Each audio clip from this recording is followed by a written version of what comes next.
Hola, perdón, disculpen, pero necesitamos ya, puesto que vamos a iniciar la grabación también, y vamos a dar comienzo a esta mesa redonda que organiza.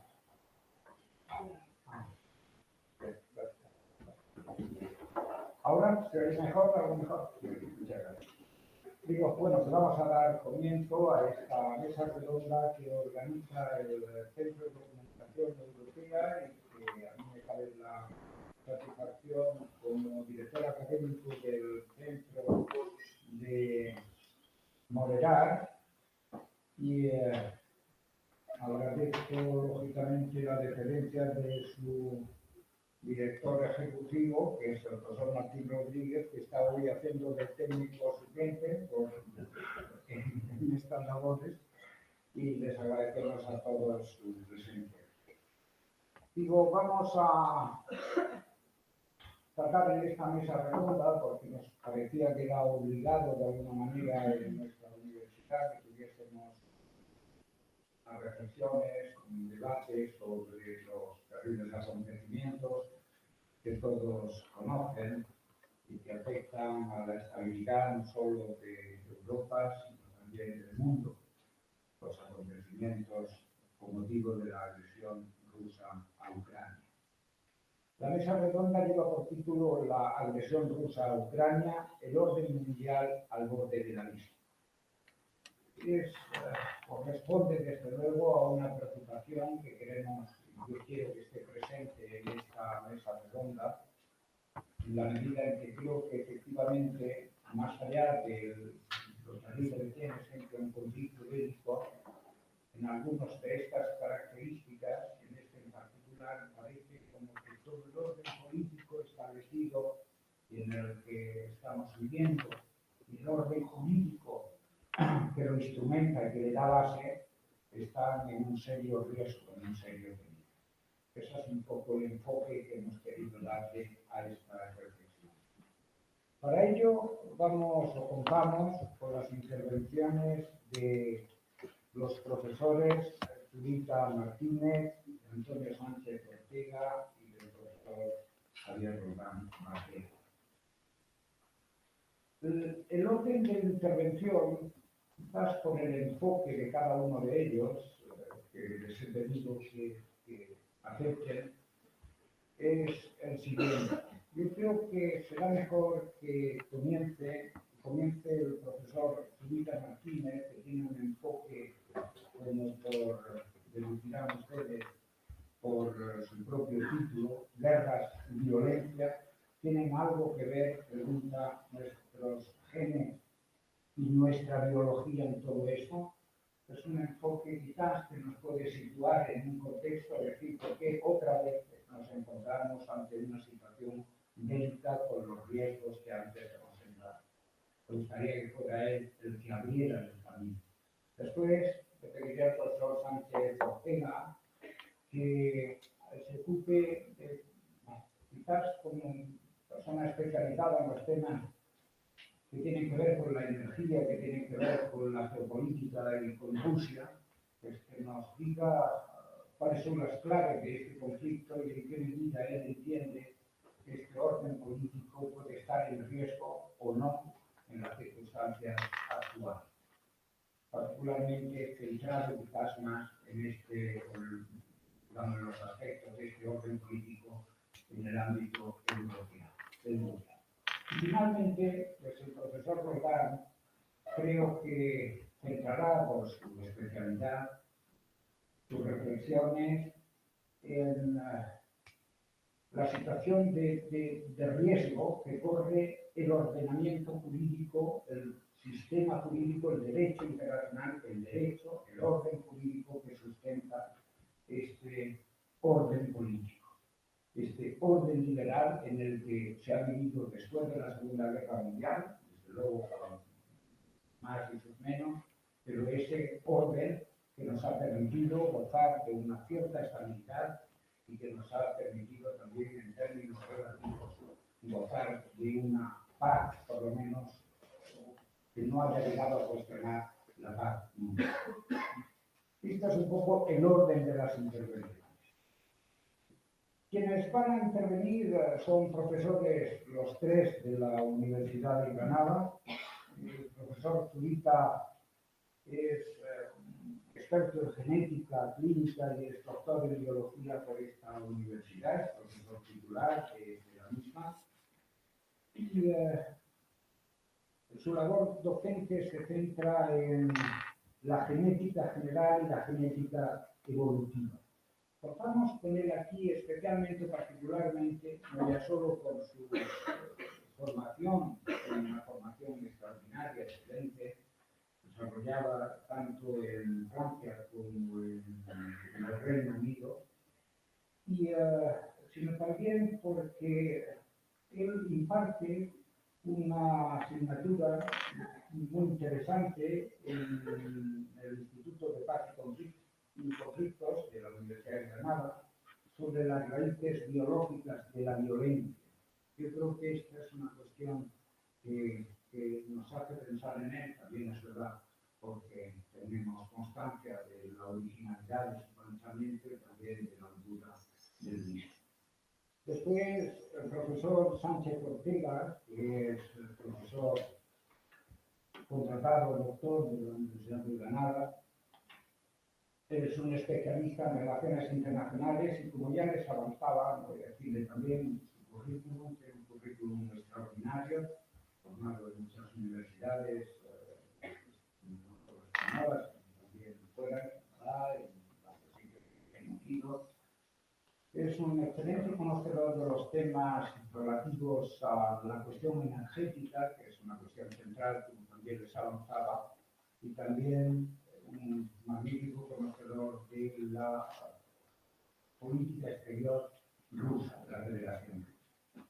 De modo que en esa línea nos sugerirán sus reflexiones. Y por último, el profesor Roldán, que es catedrático de Derecho Internacional Público de esta Universidad de Granada, es director del Departamento de Derecho Internacional y Relaciones Internacionales y es una persona, un compañero, un colega, pero para mí es un amigo sobre todo, que tiene muchas virtudes y que tiene, lo avalan desde luego un currículum absolutamente extraordinario que no voy a intentar ni siquiera resumir en sus líneas.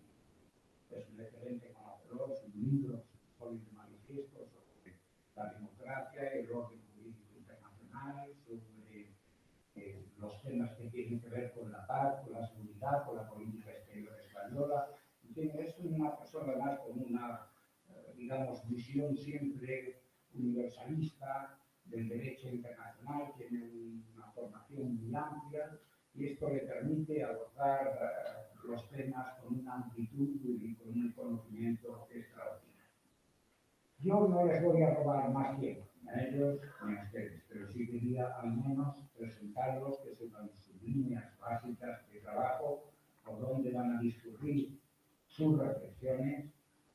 Y ahora sí que voy a irles pasando la palabra, esto sí después de agradecerles de todo corazón, en nombre del Centro de Documentación Europea de esta universidad, en nombre de todos ustedes también, su presencia aquí y su participación en esta mesa redonda en momentos donde muchas veces cuesta hasta trabajo hablar sobre este tipo de cuestiones. Les agradezco todo eso y deseo que la mesa redonda transcurra por los cauces que todos esperamos de hondura, de profundidad y también de preocupación con esta cuestión. Tiene la palabra para comenzar el profesor Zurita. Cuando usted quiera, cuando quiera, Federico. Bueno, pues muchísimas gracias por la invitación. Y bueno, yo lo que quería era, claro, cualquiera se puede preguntar qué hace un biólogo como tú en un sitio como este, ¿no? Donde hay politólogos y expertos en relaciones internacionales. Vamos a una cosa. No vamos a perder de vista. Yo voy a empezar con una reflexión de Hannah Arendt que decía que explicar no significa justificar. y no es que a mí me guste la violencia, ni muchísimo menos, sino que somos violentos porque nos hace falta. Estamos equipados con violencia porque eso nos ha permitido sobrevivir a lo largo de la evolución. ¿Pasa o paso? ¿Paso yo? Sí. Fijaos, cualquiera identifica una actitud hostil. No hace falta que nos lo enseñen. Venimos equipados con ello de serie, ¿de acuerdo? Fijaos ahí. Es decir, nos parecemos a un chimpancé más de lo que nos parecemos a un perro, sencillamente porque el ancestro común que compartimos con los chimpancés está más cerca que el que compartimos con los perros. Y eso es verdad no solo en anatomía y en fisiología, sino que es verdad también en el comportamiento.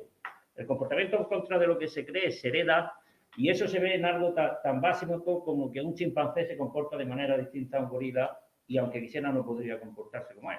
Y los seres humanos nos comportamos como seres humanos que somos, no nos podemos comportar como se comporta un chimpancé, aunque compartamos ciertos rasgos con él. Fijaos, es obvio, ¿no? Y eso también es obvio.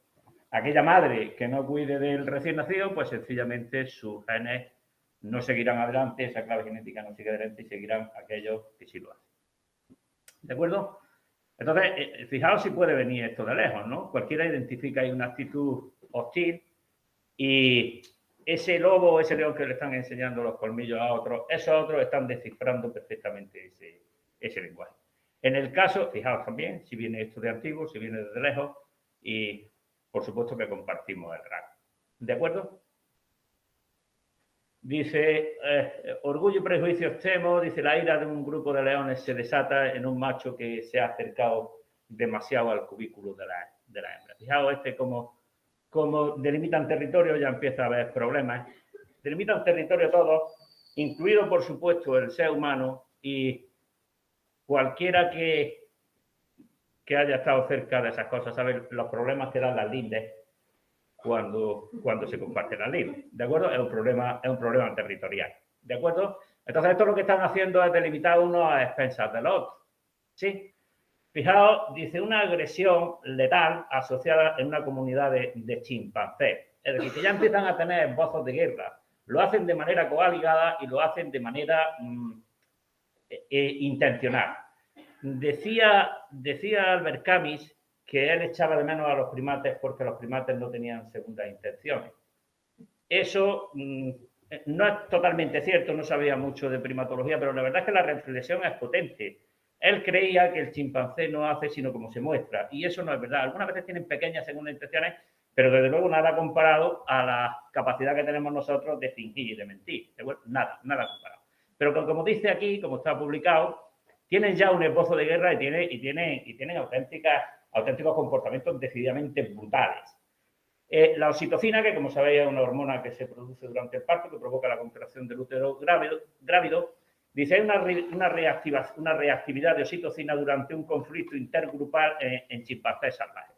Parece ser, como dice ahí, dice la guerra es uno de los problemas más penetrantes entre sociedades humanas y entendiendo mecanismos involucrados en la cooperación de grupo y el favoritismo es de una importancia capital. Chimpancés salvajes comparten la característica clave del conflicto intergrupal humano en términos de coordinación y dentro del grupo es apoyo de coalición y hostilidad hacia fuera del grupo. O sea que eso de esa heterofobia constitutiva que se percibe en los seres humanos no es exclusiva nuestra. De acuerdo, esto viene de atrás, porque esto quiere decir que si lo tienen los chimpancés, pues de alguna manera ya lo tenían los ancestros de los chimpancés y nuestros. ¿De acuerdo? Esto se ha movido aquí, pero fijaos qué cosa más horrible. Dice, Sainz publica en un trabajo liderado por el investigador por Cáceres, dice, la que se muestra a las claras que la oxitocina es un arma de doble filo. Consolida el amor del grupo y despierta la agresividad hacia los ajenos. Tras inhalar la hormona, los sujetos estudiados tomaron decisiones más lesivas contra los grupos que no eran el suyo. Estos resultados llevaron a hablar incluso de la posibilidad de usarla en soldados. Posteriormente usó este método para mostrar que al inhalar oxitocina los humanos nos volvemos más xenófobos. En un experimento virtual multiplicaba las opciones de que estudiantes holandeses sacrificaran la vida de un musulmán. Como veréis, no es amable. Entonces, la necesidad fundamental de un apoyo, que aquí no veo lo que pone, no se puede mover aquí, perdón. Bueno, la necesidad fundamental de un apoyo dentro del grupo en tiempos de conflicto entre grupos no es únicamente animal del chimpancé, sino que está presente también en nosotros mismos. No vamos a perder de vista que somos animales, probablemente los únicos animales que reniegan de serlo, aunque no por ello dejemos de serlo, obviamente. ¿De acuerdo? Entonces, agresión letal intergrupal conduce a una expansión a una expansión territorial en chimpancés salvajes. Matando sin compasión, dice, los chimpancés están en guerra matando sin compasión a miembros de grupos vecinos para expandir su propio territorio, que de alguna manera es lo que están haciendo ahora mismo los rusos con Ucrania y lo que se ha hecho a lo largo de la historia. Dice, las hipótesis prominentes sugieren que los chimpancés atacan a sus vecinos y expanden sus territorios para ganar un acceso a más recursos alimenticios, ¿de acuerdo? ¿Qué es lo que hicieron los cazadores recolectores cuando las sociedades se hicieron neolíticas? Cuando empezó el proceso de sedentarización, ¿me entendéis, verdad? Claro, en el momento que se produce un excedente alimentario, eso atrae como un imán a los que no lo tienen, ¿de acuerdo? Y en ese momento que sufre, que empieza a producirse un excedente alimentario, en ese momento empieza a atraer a otros que no lo tienen y en ese momento hay que empezar a defenderlo y en ese momento empiezan a surgir especialistas en defenderlo, que es lo que hoy conocemos como los ejércitos, ¿de acuerdo? O sea que esto viene de muy atrás. Dice, durante este tiempo observamos que los chimpancés de Gogo mataron o hirieron fatalmente a 18 individuos de otro grupo. Seguimos con lo mismo. Y la inusitada violencia de este grupo puede deberse a la escasez de hembras reproductivas. Dice, los científicos creen que este caso es el primero que se registra de este tipo de ostracismo que deriva en muerte y eso tiene una explicación reproductiva. Y es que en una comunidad como esa hay muchos más machos que hembras en madurez sexual y por tanto, como siempre, se compite por los recursos que son escasos. Aquellos que pierden el territorio se exterminan, aquellos que lo ganan siguen hacia adelante y dejan más descendientes. Bueno, esto ya somos nosotros. Estamos hablando, como veis aquí, de 5.600, 4.900 antes de la era común. Dice, al menos 26 individuos fueron violentamente asesinados por fuerza y por heridas de flecha antes de ser depositados en una fosa común. Dice, la fractura sistemática e intencional de los miembros inferiores, de las piernas. Dice, esto aporta evidencia, la evidencia presentada aquí para una inequívoca violencia letal a gran escala, lo que indica que las masacres de comunidades enteras no fueron hechos aislados en un pasado, sino más bien características frecuentes en la última fase de este periodo. Una matanza en la edad del bronce, hace 3.200 años, los ejércitos lucharon cuerpo a cuerpo, mutilando y matando con garrotes, lanzas, espadas y cuchillos. Esto da al traste con el sueño aquel rusoniano del buen salvaje, del hombre sencillo, del hombre bueno, del hombre en armonía con la naturaleza. No, la verdad es que eso era, pues eso, un sueño, pero que la evidencia y la realidad lo falsa por completo. Dice, no todos se mantuvieron firmes en el cuerpo a cuerpo, algunos no pudieron hacerlo, dice, de manera que corrieron y fueron golpeados y abatidos por la espalda. ¿De acuerdo? Fijaros, esto es en Suecia, entre 1800 y 500 antes de la era común, pues no están en una actitud precisamente, como se puede ver aquí, no están en una actitud precisamente pacífica, ¿de acuerdo? Ni aquí tampoco, es decir, se agreden y se matan con lo que tienen incluso en los ríos, ¿de acuerdo? Se matan con la tecnología que hubo disponible, ¿de acuerdo? Incluso fijaros la masacre del enemigo en los egipcios, la paleta de Narmer, que es el que unifica Egipto, fijaos cómo machaca a los vencidos, siempre ponen al faraón obviamente en un relieve, en unas proporciones mucho mayores que los vencidos, ¿de acuerdo? Pero como veis aquí está para darle un garrotazo. Y si se ve el envés, es decir, la otra cara de la paleta, y se hace un zoom de esta región, fijaos qué cosa más horrible. Este es el faraón, estos son los que portan los estandartes, que son más pequeños obviamente, los vencidos, y fijaos aquí que están decapitados y tienen la cabeza entre las piernas. Si se mira con más detenimiento, le han cortado también el pelo, ¿de acuerdo? Así fue durante los 3.000 años que duró el Egipto faraónico, y Estos son los asirios que también machacan al enemigo, ¿de acuerdo? También lo masacran. Fijaos, estos los empalan, estos los pisotean y los asesinan y los decapitan, ¿de acuerdo? Y tenían la sana costumbre de hacer pirámides con las cabezas que decapitaban de los pueblos que sometían y que vencían. Sencillamente, pues para que cundiera el terror, ¿no? Que de alguna manera lo que están haciendo ahora los rusos en Ucrania con las bombas de racimo y todo. Entonces, fijaos aquí, lo van a decapitar y entonces estos fueron los primeros de los que se tiene noticia que hicieron lo que se llama una limpieza étnica. Es decir, lo que hacían era masacrar al hombre y a las mujeres y a los niños los diluían entre su propia gente de manera que los exterminaban. Era una cuestión de exterminio, ¿de acuerdo? No me resisto a contar cómo vamos de tiempo. ¿Voy bien o no? ¿Sí? No me resisto a contar el tenso diálogo entre los melios y los atenienses en la guerra del Peloponeso, en la guerra que enfrentaba Esparta con Atenas. Los melios eran una colonia de los lacedemonios que habían aspirado a mantener neutralidad precisamente en eso, en la guerra que enfrentaba a Esparta con Atenas. Pero claro, eso a los atenienses no les convenía porque eran un mal ejemplo para los otros pueblos que tenían sometidos. Entonces llega un momento que empiezan a hacer incursiones en la isla, hasta que llega un momento que a las claras mandan a los embajadores y les proponen a los embajadores atenienses, les proponen a los melios la rendición. Los melios, que no ven ventaja en eso, le dicen que es una injusticia y que ellos son hombres justos que se oponen a hombres injustos. A lo que los atenienses le dan una respuesta fría y demoledora. Dice, las condiciones de justicia tendrían que prevalecer si, solo si, vosotros y nosotros tuviéramos la misma fuerza. Y no es así. Como nosotros somos más fuertes, tienen que prevalecer nuestros intereses.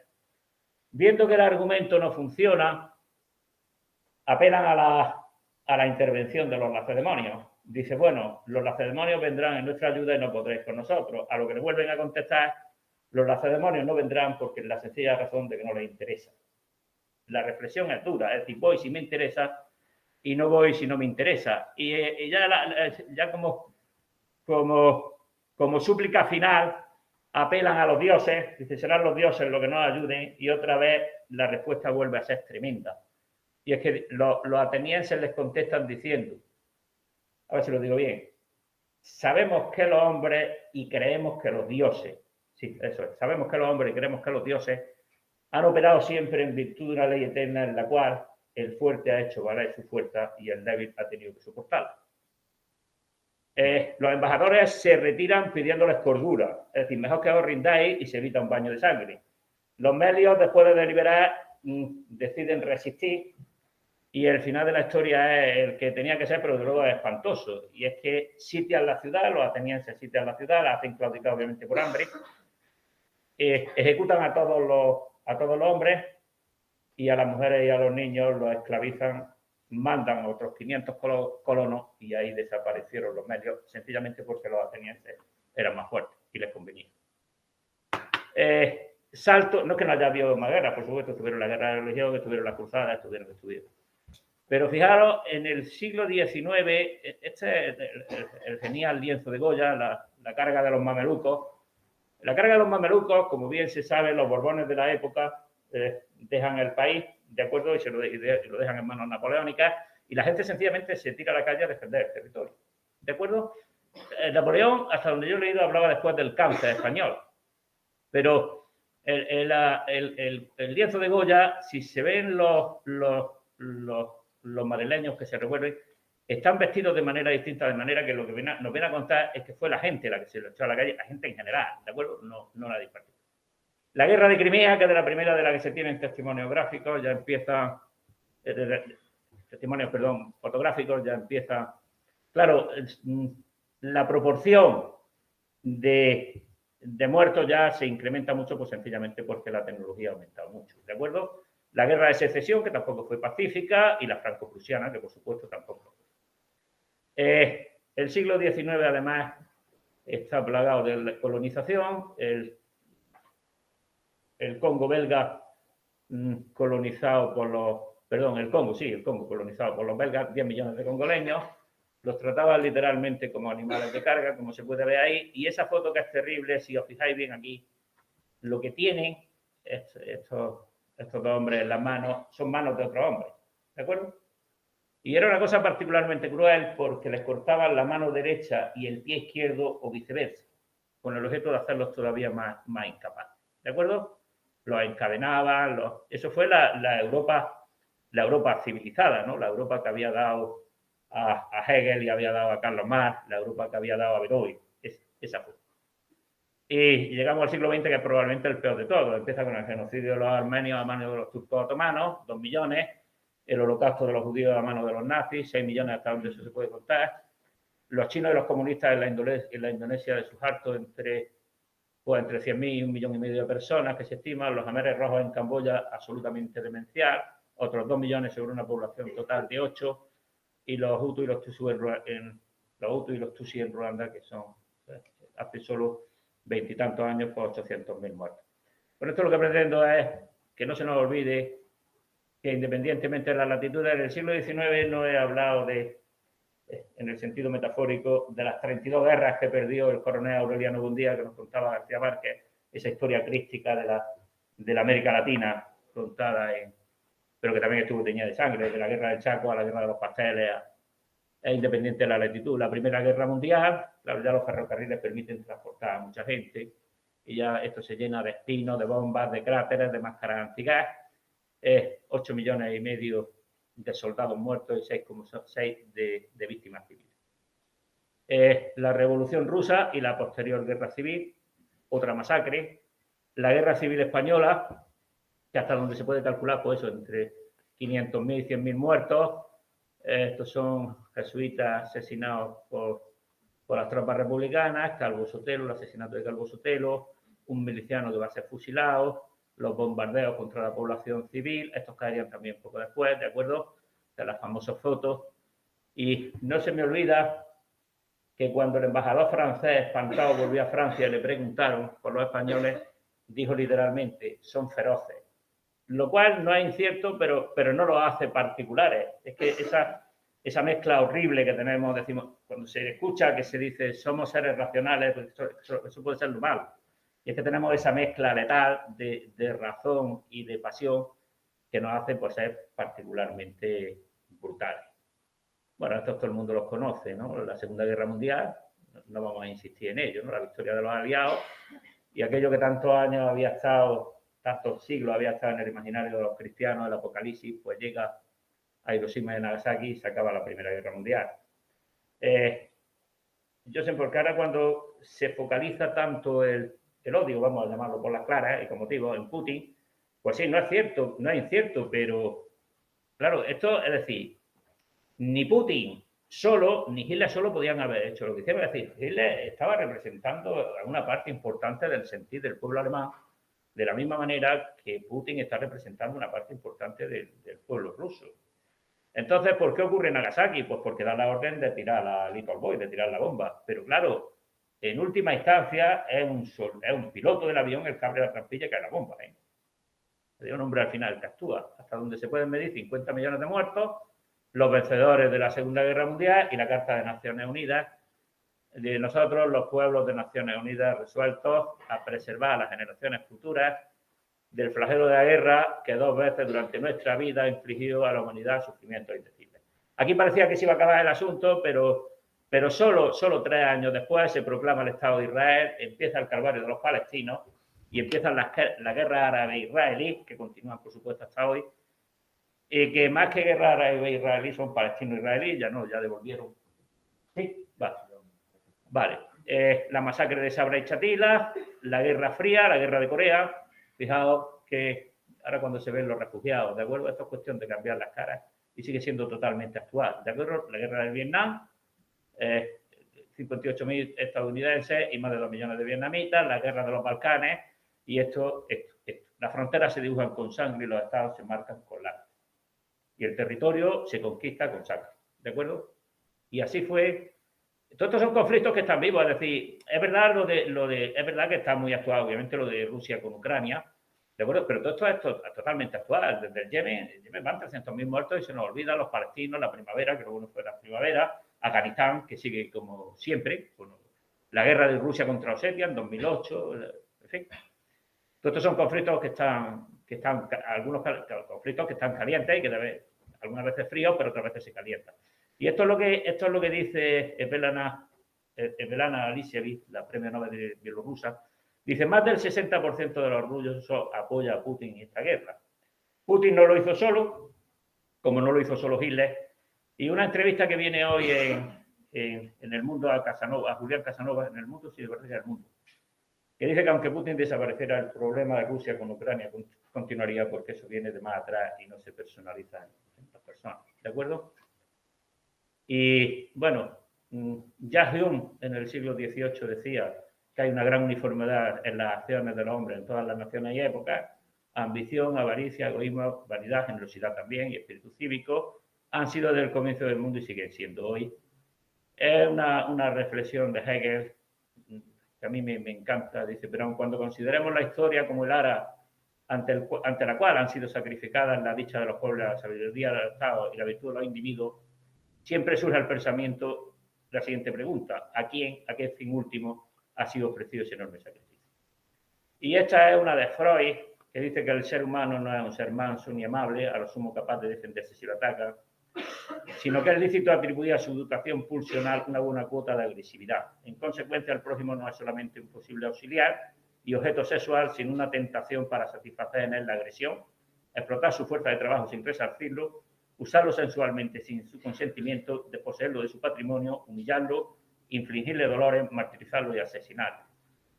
Somos el animal más peligroso, que no queremos serlo, pero fijaos, el continente salvaje y una violencia indómita, una bibliografía muy básica, pero que dice a las claras cómo somos. Y bueno, aquí acabo.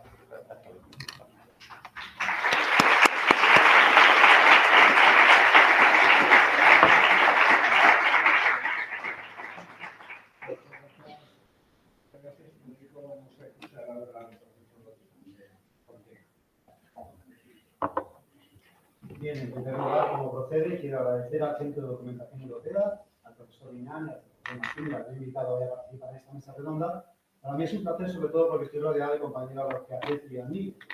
Estar aquí con ellos a su lado, pues para mí es sorprendente. Bien, quiero decir al profesor Liñán que ha faltado algo en mi presentación y que de verdad la podría haber resumido mucho. Podría haber dicho que soy discípulo del maestro Liñán Nogueras y que si algo bueno puedo aportar yo en esta mesa, sin duda también en mérito suyo. Bien, ¿se acuerdan cuando nosotros teníamos COVID? ¿Qué tiempos aquellos, verdad? Algunos nos explicaron que después del COVID pues íbamos a reaparecer, íbamos a revivir los locos años 20 del siglo pasado y que íbamos a estar en fiesta, pasando por bien. De repente pues nos hemos despertado en los oscuros años 30, ¿no?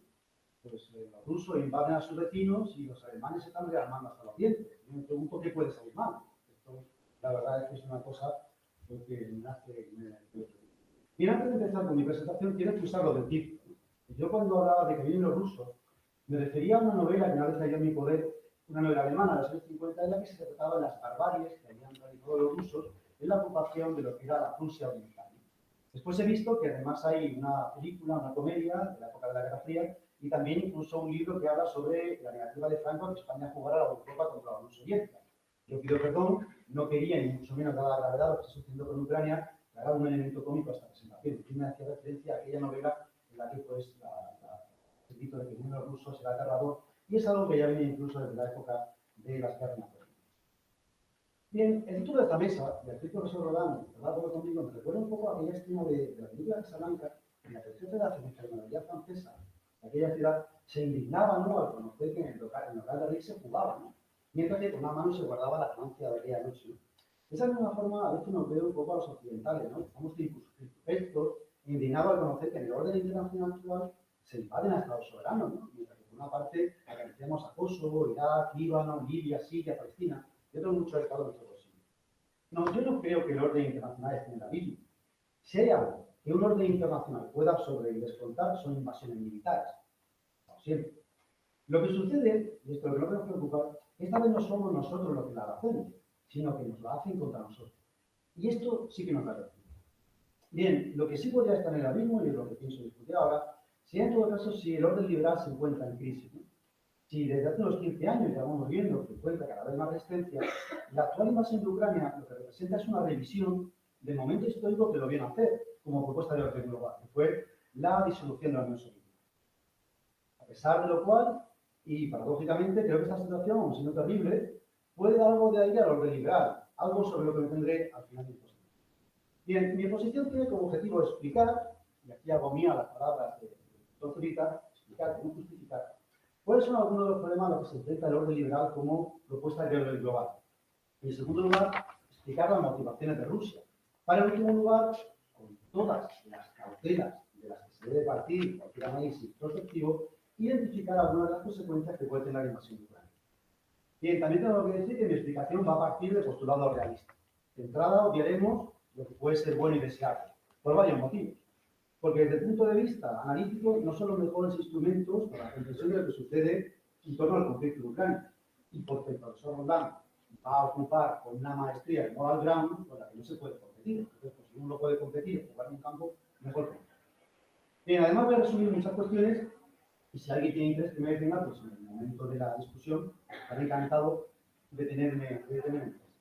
Bien, cuando hablamos del orden mundial, especialmente del Occidente, nos estamos refiriendo al orden liberal, que es el que desde el fin de la Guerra Fría se ha convertido de alguna forma, y por simplificarlo, en el sistema operativo de la sociedad internacional. Un orden internacional sería un grupo organizado de normas, pautas de comportamientos y otras instituciones internacionales que ayudan a gobernar las interacciones entre los miembros de dicho sistema. El orden liberal, además, tiene unas peculiaridades que lo diferencian de otros intentos de organizar el funcionamiento de la sociedad internacional. O lo que es lo mismo, es un orden ideológico. Esos órdenes ideológicos son aquellos que, además de establecer procedimientos y límites en las relaciones entre las unidades del sistema, están dotados de un fuerte componente ideológico, que tiene como fin último homogeneizar a las unidades del sistema en cuanto a su modelo de organización interna conforme a los valores de ese orden concreto, y por lo tanto no solo regular su comportamiento interno. Es por ello que los órdenes globales de carácter ideológico raramente han existido, puesto que deben partir de la hegemonía, de la unidad de polaridad. Si lo pensamos bien, estos órdenes son contrarios al origen y fundamento último de las relaciones internacionales, puesto que la anarquía y la soberanía implicarían el no reconocer un poder superior ni, por lo tanto, un único modelo de organización interna. El orden liberal, impulsado por los Estados Unidos tras la Segunda Guerra Fría, responde a esta lógica y está fuertemente conformado con una ideología concreta. Resumiéndolo mucho, diría que esta es capitalista y libercambista en lo económico y democrático en lo político, entendiendo la democracia en su sentido más amplio. Bien, con el objetivo de explicar cuáles son los problemas a los que se enfrenta el orden liberal, voy a tipificarlos en 4 categorías, y permítanme la licencia, no he podido resistirme, con el orden de atrapar su atención, las he definido de la siguiente forma. En primer lugar, hablaríamos de los pecados originales del orden liberal, en segundo lugar, de los pecados de constitución, en tercer lugar, de los pecados funcionales del orden, y en último lugar, lo que viene a llamar el poder del perro, los enemigos del orden y el orden desempoderado. ¿He captado su atención? Bien, ¿cuáles serían los pecados originales del orden? Bien, como ya he dicho, la función de cualquier orden debe ser el de garantizar la gestión de la diversidad sobre la base de la anarquía. Y aunque el Estado, el principal actor de las relaciones internacionales, es un actor muy celoso de su propia soberanía. El orden liberal, en la medida en que pretende una transformación de la sociedad internacional conforme a unos valores, estaba predestinado a chocar contra la resistencia de muchos de los que se opusieran a esa resocialización. Pero es más, es que el orden de la posguerra fría, y esto es especialmente importante en el caso de Rusia, vino a repetir algunos de los problemas que trajo el orden de Versalles. Esto es un orden de vencedores sobre vencidos. La disolución de la Unión Soviética trajo la errónea impresión de que Rusia, como Estado, se debía integrar en Occidente y abandonar sus tradicionales objetivos de política exterior. Esta idea, que a lo mejor en los años 90 no era nada descabellada, ha ido mostrándose más problemática en la medida que la extensión del orden liberal se ha realizado en Europa mediante la expansión de sus instituciones, la Unión Europea y la OTAN. Especialmente la segunda ha sido una cuestión muy problemática para Rusia.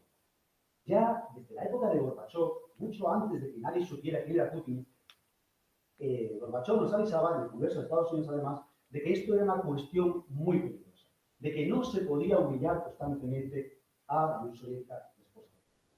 Esto es lo que nos lleva hasta la idea de la legitimidad del orden. La legitimidad del orden depende obviamente de objetivos, ¿no? Tiene que garantizar una serie de bienes públicos, si queremos.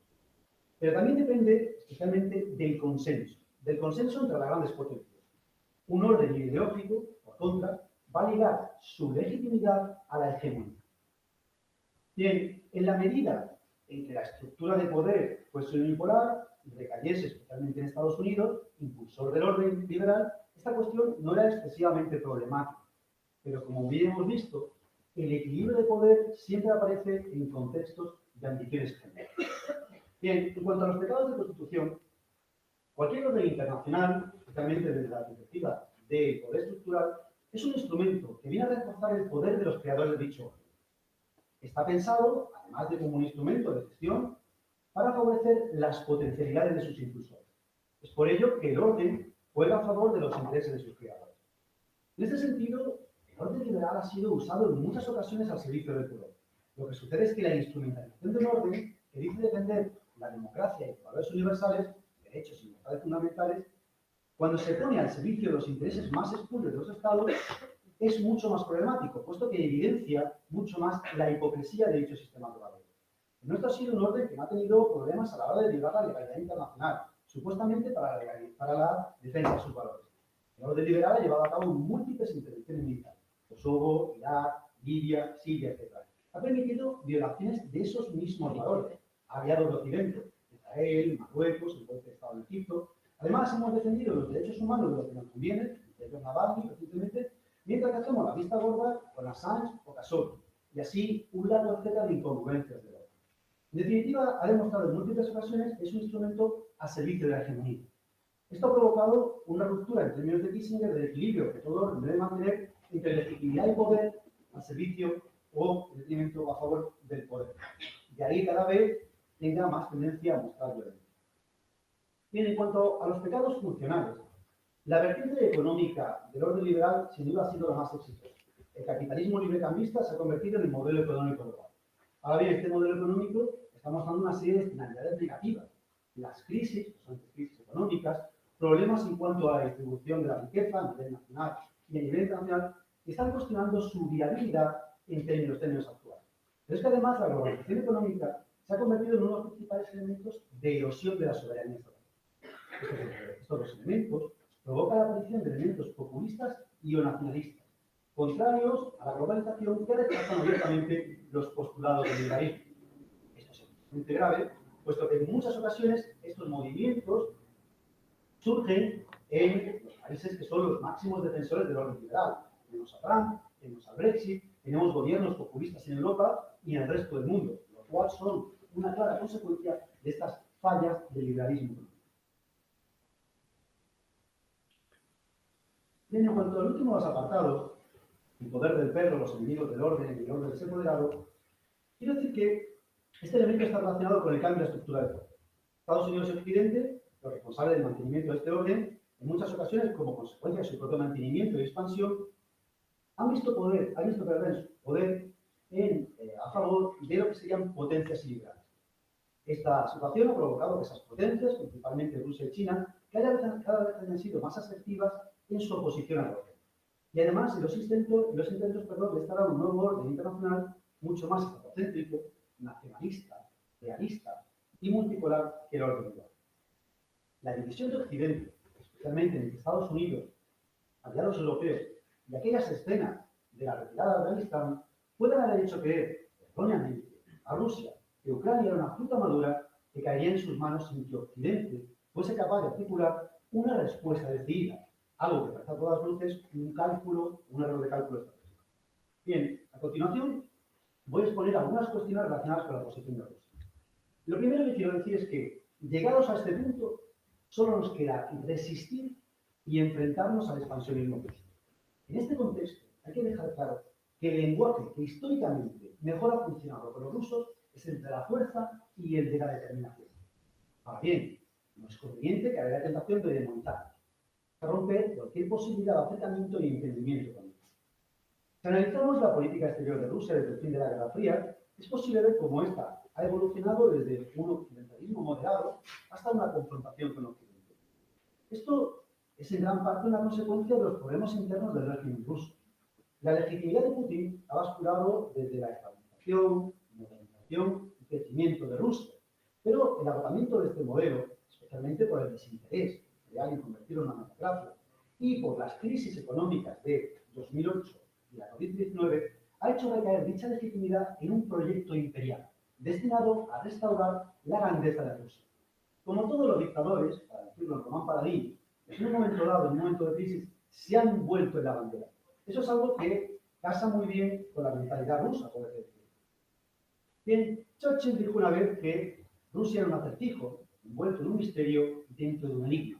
Bien, a pesar de mi simpatía por el personaje, que van a quedar de manifiesto, no puedo estar más en desacuerdo. Rusia siempre ha dejado claro cuáles han sido las líneas de su política exterior.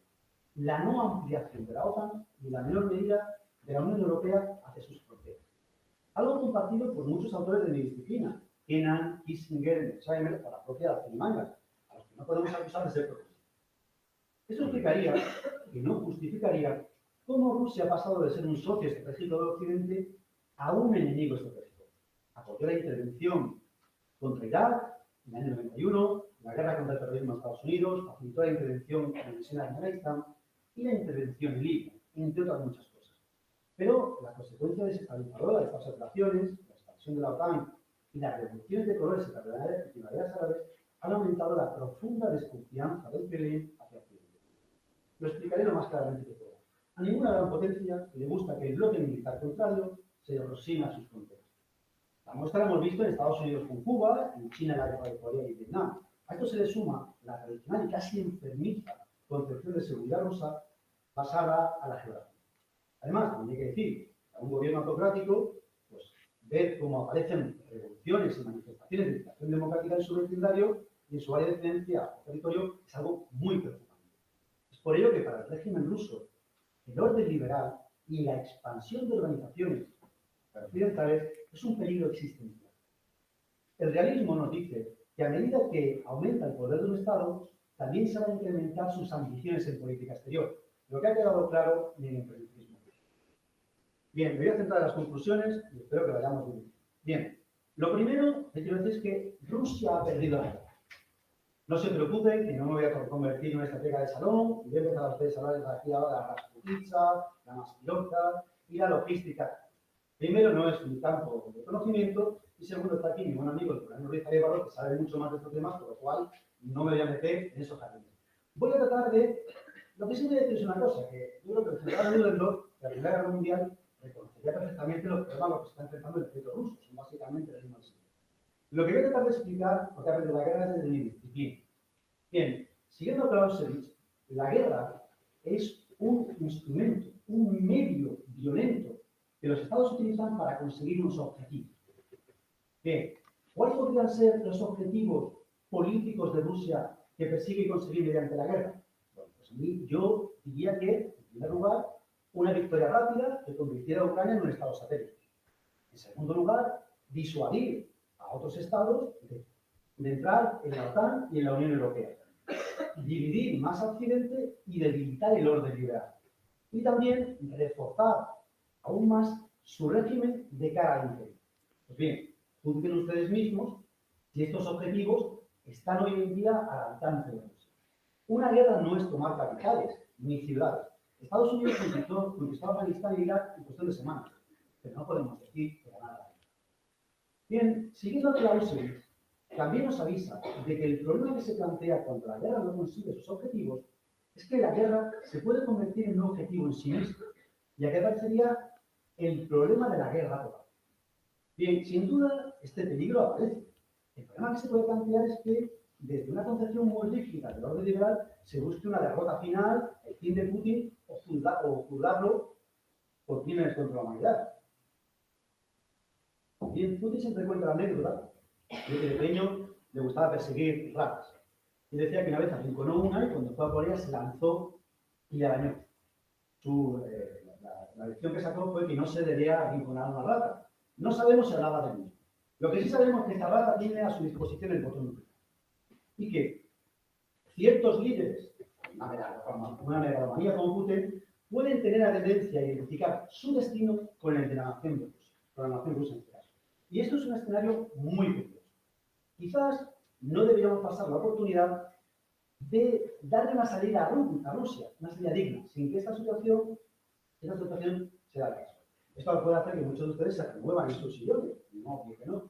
Pero podríamos hablar de que la raíz del idealismo y el pacifismo, Woodrow Wilson, propuso una paz sin victoria y por tanto sin derrota en la Primera Guerra Mundial. Esa paz hubiera sido infinitamente mejor que lo que supuso la victoria de las potencias aliadas en el año 1918. ¿Pasaría esto por convertir a Ucrania en un estado vasallo de Rusia? No, eso sería una derrota para nosotros. Pero no parecería inverosímil llegar a un acuerdo de neutralidad como el que tuvimos durante la Guerra Fría con Austria, con Finlandia, o con el Imperio Romano y los partos con Armenia, y que favoreció la paz entre dichos países. Ahora bien, me temo que la realidad será otra y que deberemos prepararnos para un conflicto. Desde el punto de vista del poder ruso en la escena internacional, creo que esto, la invasión de Ucrania, empieza a marcar su declive. Su poder militar, que venía asustando desde Siria, ha mostrado muchas deficiencias. Sigue siendo una formidable potencia nuclear, pero como ya se ha dicho anteriormente, Rusia no es más que Burkina Faso con poderes nucleares. Antes se decía autovolta, yo quería preguntar. Bien, tratemos de imaginar a este ejército avanzando en un país de la OTAN, que tiene unas importantes capacidades de defensa. Bien, aunque también es cierto que los rusos empiezan sus guerras de una forma muy torticera, y solo cuando el conflicto se extiende en el tiempo muestran todas sus potencialidades. Así que cuidado con eso. Las sanciones económicas van a tener un importante impacto sobre su economía, no tan en el corto plazo como pretendemos, pero eso, junto con el coste social de la guerra, reducirá la capacidad de Rusia de extraer recursos de su sociedad. Y esto es un elemento clave en el poder de los estados. Esto lo vemos claramente. Nosotros en Europa estamos en una estrategia de sangría. Nosotros, solamente en Ucrania, vamos a hacer todo lo posible para que se desangre ese conflicto. Algo en que también están los americanos. Los americanos están, los Estados Unidos, quizás han estado más en la tendencia de favorecer, Rusia invadió Ucrania por aquello, pero favorecer que los ucranianos entren en esa guerra para a continuación desangrarlos. Esto lo cuenta muy bien Mearsheimer y fue lo que le pasó básicamente a los soviéticos en Afganistán o a los americanos en Vietnam. Esto se ve claramente en el envío de armas y en lo rápido que nos hemos puesto a la hora de recoger pues, estos refugiados ucranianos, ¿no? Sobre todo si lo comparamos con la política que tuvimos hacia sirios, iraquíes, afganos, países que por cierto hayamos desatanizado nosotros, ¿no? Esto yo creo que favorece la capacidad de resistencia de Ucrania. Bien, también decir que, a modo de conclusión de esta última parte, decir que 3 veces en el siglo XX, en el año 1905, en el año 1917 y en el 91, los gastos y las aventuras militares provocaron el colapso de Rusia. Por lo que, aunque esto no esté sobre la mesa, es un precedente significativo. Y en consecuencia, para el orden liberal, y voy terminando en 3 minutos. Bien, aquí vuelvo a acordarme de Churchill. Hay que buscar siempre la oportunidad en la adversidad. Y por ello creo que el orden liberal sale reforzado. En primer lugar, las cuestiones sociales. La quinta columna, que suponían los movimientos populistas y nacionalistas en Europa, admiradores de Putin, apoyados por esto, se han visto muy afectados. Algunos han puesto de lado mejor que otros. Vemos como Podemos le cuesta más trabajo ponerse de lado, pero nadie parece haber conocido a Putin, ni haber ido a verlo, ni hacerse fotografías con su retrato.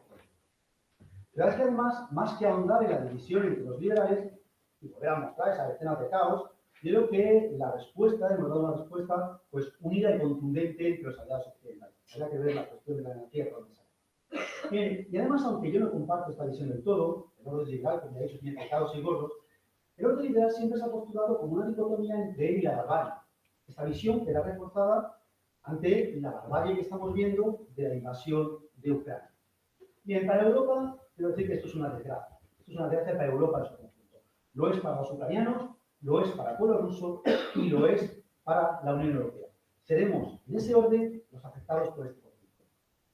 En lo que respecta a la Unión Europea, no sé si esto nos dará más fuerza para lograr esa autonomía estratégica o nos hará más dependientes política y en términos de seguridad de Estados Unidos. En vez de uno más lo segundo. Lo que sí es cierto es que esta guerra por fin nos ha abierto los ojos. Y nos ha abierto los ojos del precio que tenemos que pagar por la excesiva dependencia energética de Rusia. Esto para mí es una cuestión muy relevante por lo que ya ha expresado el profesor Liñán, y además lo vengo diciendo hace muchos años. Quizás ahora sí tengamos una política energética en Europa de verdad, esto es, una política que apueste por la autonomía y la diversificación. Termino diciendo que la parte final de esta exposición es prospectiva y por lo tanto puede resultar a la postre muy equivocada. En dado caso, citaré de nuevo a Churchill y diré que pues, estoy muy acostumbrado a ponerme mis propias palabras y como ustedes verán, pues es una dieta por lo menos sana, ¿no? Espero tener que comerme muchas veces. Muchas gracias.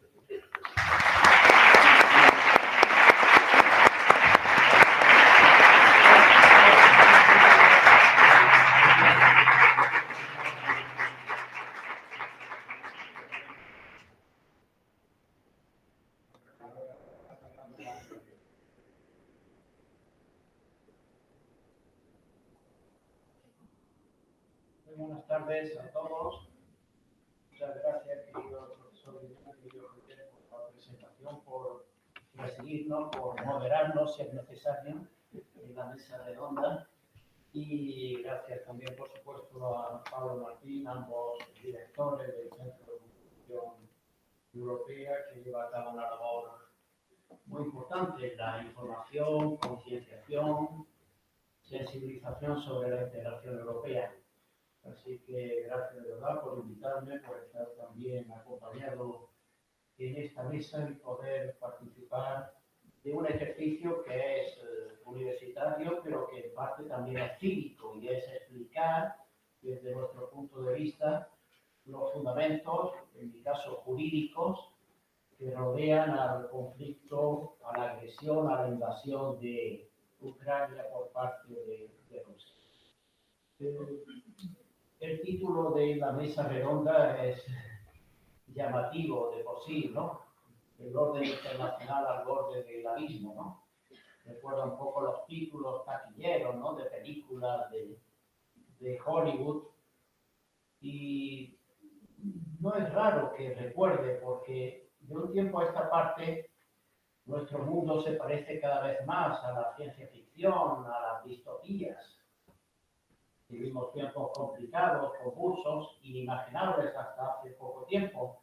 De hecho, la COVID se había presentado como la guerra de nuestra generación. Los europeos de la Unión Europea, que no hemos vivido una guerra mundial, pues teníamos en forma de pandemia una suerte de exterminio, ¿no? Más de 100.000 españoles, quién sabe, 5 millones, 6 de personas. Pero a esta guerra pandémica se ha sumado una guerra a la antigua usanza, de las que no se llevan ya, porque la mayoría de las guerras que se viven en nuestro tiempo tienen lugar en el interior de un Estado, aunque terminan internacionalizándose, pero se trata del desmoronamiento de Afganistán, de Libia, de Siria, etcétera. Por tanto, son más guerras, en principio civiles, internas, que invasión de un Estado hacia otro. Eso, una guerra además militar, cuando últimamente se hablaba de guerras híbridas que se llevaban a cabo mediante ciberataques, mediante una avalancha de migrantes inducida. Pero aquí lo militar, y esperemos que no lo nuclear, vuelve a tomar una dimensión. Por tanto, en cierto modo, vivimos una aceleración de la historia con estos episodios vividos desde el 24 de febrero pasado, pero al mismo tiempo también con un retorno del pasado. Mucho se ha comparado con las invasiones de Hitler, ¿no? Y los argumentos, pseudoargumentos esgrimidos por Putin y por Rusia traen muy malos recuerdos. Cuando se habla de proteger a las minorías rusas en Ucrania, ¿verdad? Que recuerdan, ¿no?, a los argumentos, a los pretextos de Alemania para invadir Checoslovaquia. O cuando se habla del espacio vital de seguridad que necesita Rusia para desenvolverse. O cuando se utiliza de una forma tan banal un término tan horrible como genocidio. Putin dice que los ucranianos son nazis y drogadictos. En fin, cuando hablamos de la integración europea en los últimos tiempos, los más jóvenes ya no llegaban a comprender ni a sentir que la integración europea se hizo en gran parte para luchar contra las guerras y contra los nacionalismos. Por tanto, estos episodios de invasión, de agresión, nos retrotraen a los motivos y a la esencia de la integración europea: preservar la paz y luchar contra el nacionalismo excluyente, exacerbado, intolerante, xenófobo, imperialista. Rusia pretende reinventar el pasado, negándolo, volver a las fronteras de la OTAN de 1997, ha abolido, ha derogado, ha ilegalizado a la Asociación Memorial, que se ocupaba de reconstruir la historia de la Unión Soviética, y de los zares porque no quieren conocer el pasado, quieren inventarlo a su antojo. En estos tiempos de posverdad, de bulos, de propaganda, no nos debe llamar la atención la desinformación por la que Rusia actúa y que vulnera no solo el derecho a la verdad, sino derechos humanos y la estabilidad internacional. Rusia ha malmetido, ha encizañado en el mundo occidental, el separatismo catalán, con el Brexit, con las elecciones norteamericanas. Tanto es Rusia la que se ha entrometido de forma ilegal y de forma abusiva en las democracias occidentales, más que al contrario. Los argumentos que dan y que se dan, de alguna forma mi compañero Antonio Sánchez ha recogido, de esa humillación a Rusia que podría estar en la base, por lo menos política, de su agresión de ahora, no constituyen verdaderamente argumentos jurídicos ni morales. Los pretextos aducidos por Rusia para la invasión son jurídicamente no solo irrelevantes, sino deleznables, verdaderamente cínicos, verdaderamente abusivos. Yo no defiendo abiertamente la política exterior mantenida por Europa y desde luego la mantenida por Estados Unidos en los últimos años, en las últimas décadas. Hemos cometido abusos, hemos cometido exterminios, hemos jugado con el derecho internacional, lo hemos manipulado. Es también estremecedor que Rusia diga que está previniendo un posible rearme nuclear de Ucrania. Esto recuerda a los pretextos, a las mentiras aducidas para invadir, para ocupar Irak en 2004, de que estaban preparando un programa nuclear. Sin embargo, yo sí creo y defiendo firmemente los valores occidentales. La democracia no es solo una forma de gobierno, sino una forma de vivir. Y unos valores que debemos tener en cuenta y ponderar más hoy en día que nunca, cuando pensamos que se pueden perder, porque esto es un ataque contra Ucrania, contra la Ucrania democrática, una democracia imperfecta, desde luego, pero democrática, democracia al fin y al cabo, es un ataque contra todos nosotros, contra el orden liberal, contra los derechos humanos, contra el Estado de Derecho, contra la civilización, contra la racionalidad. Es posible que vivamos, como Federico Zurita ha explicado, tengamos un componente violento, naturalmente violento, irrevisiblemente violento, pero el derecho internacional y el derecho europeo deben refrenar esos impulsos, encauzarlos, civilizarlos. Es verdad que Europa ha sido escenario de barbarie, no solo en nuestro continente, sino que lo hemos proyectado. Él recordaba Federico a Leopoldo II. Por tanto, no tenemos tampoco tanto de lo que enorgullecernos, pero también ha sido escenario y sigue siéndolo de civilización. Las obras más ingeniosas y más bellas del espíritu humano en buena parte se han creado en Europa. Debemos defender esos valores europeos que Putin también manipula, incluso Antonio Sánchez lo decía con mucha razón. Putin se ha granjeado amistades dentro de Europa por razones económicas y pragmáticas de algunas personas en particular, como el antiguo canciller alemán Gerhard Schröder, absolutamente abominable en este terreno. Muchos europeos creían, espero que no sigan creyendo, que Putin representaba unos valores auténticos, genuinos, de la Europa de las patrias, de la Europa de toda la vida, de la Europa cristiana. De la Europa cristiana.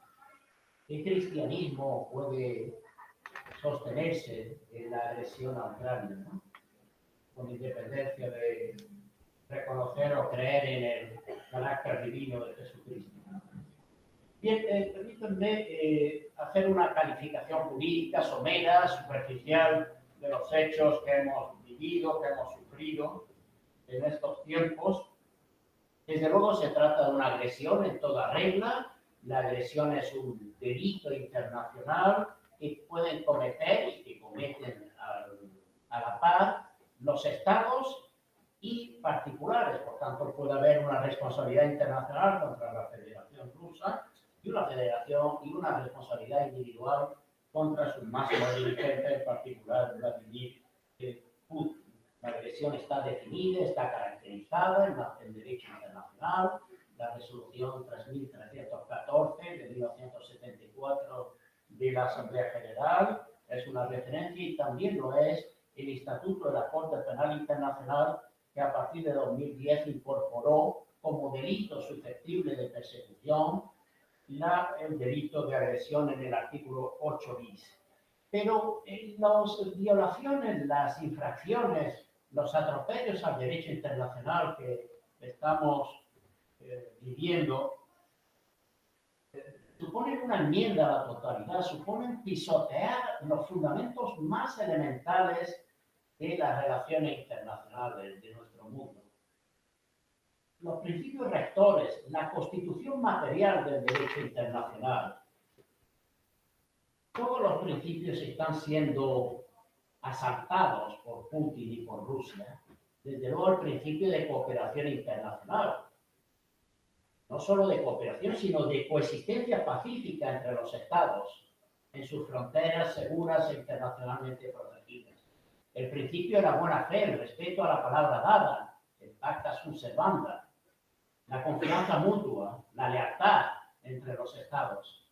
Se está conculcando de forma grave y flagrante la libre determinación de los pueblos en cualquiera de sus acepciones.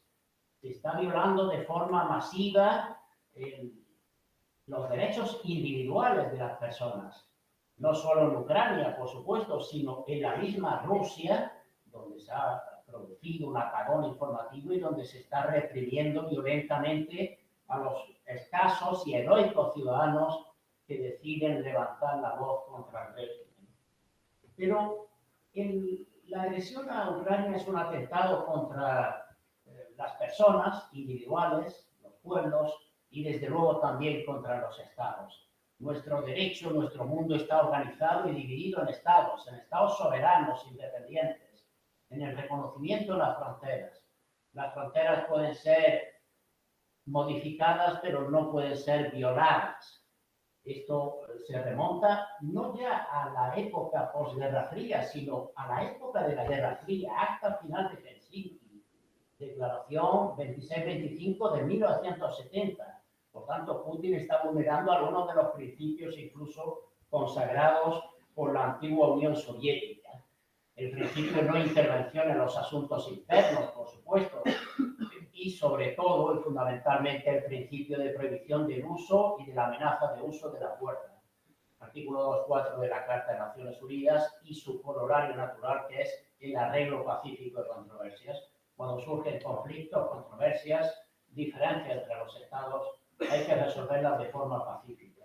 Aunque no se consiga un resultado, pero seguir insistiendo, perseverando, sin recurrir a la fuerza armada.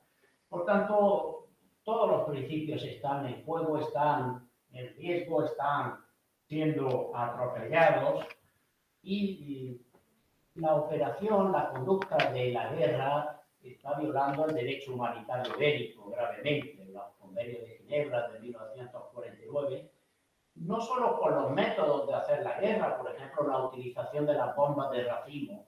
Esta es un sistema de bomba indiscriminado en cuanto a sus víctimas. Hay un tratado que lo prohíbe. Es verdad que Rusia no es parte, pero utilizar cualquier arma de guerra que cause un sufrimiento innecesario, un mal superfluo, que repercuta en la población civil, supone también en el medio ambiente, por el asalto a las centrales nucleares, supone un muy probable crimen de guerra, el crimen contra la humanidad.